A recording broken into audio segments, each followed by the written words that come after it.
Salut Axel. Salut Thibaut.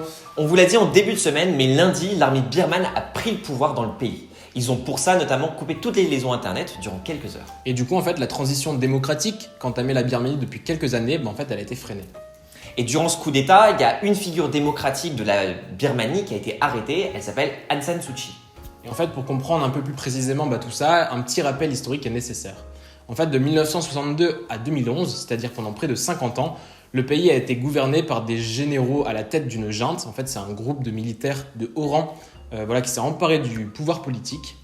Mais depuis 10 ans maintenant, le pays a entamé une vraie transition démocratique avec pour l'incarner une femme, Aung San Suu Kyi.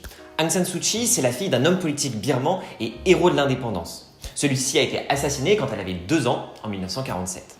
Elle part ensuite faire ses études en Occident, et notamment à Oxford en Angleterre. Et quand elle revient dans son pays d'origine en 1988, lorsque la dictature est au pouvoir avec cette junte, en fait, elle va un peu incarner l'esprit démocratique et va s'opposer à cette junte militaire. Mais cette même année, il y a une grande répression qui va être menée par les militaires et 3000 personnes vont périr pendant ces événements. Cet événement, il va aussi marquer la naissance politique d'Aung San Suu Kyi puisqu'elle est autorisée à partir de ce moment de former un parti politique, le LND. Mais ces résultats, ils vont être considérés comme frauduleux aux élections de 1989. Et c'est ce qui va la conduire en résidence surveillée.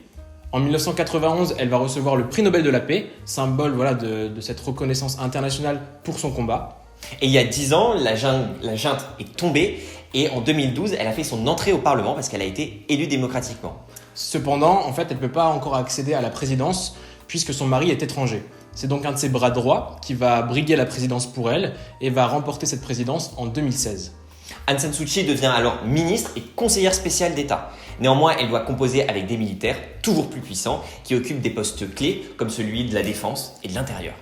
Si son bilan économique est positif et son image en fait a été écorné par un dossier, celui des Rohingyas. Exactement. En fait, les Rohingyas, c'est une minorité musulmane qui a dû fuir la Birmanie où ils étaient persécutés par des milices bouddhistes et ils ont dû se réfugier au Bangladesh. Néanmoins, elle a gardé évidemment toute la confiance de son peuple. Et aujourd'hui, après ce coup d'État, en fait, elle est à nouveau placée en résidence surveillée avec son bras droit qui est le président au pouvoir et elle redevient donc à 75 ans une prisonnière politique des militaires birmans. Voilà, c'est la fin de ce podcast. J'espère qu'il vous a plu. Si vous avez des questions dessus, toujours pareil, n'hésitez pas à nous poser des questions. On sera vraiment super heureux de vous répondre. Sinon, on se dit à bientôt. Au revoir. Ciao.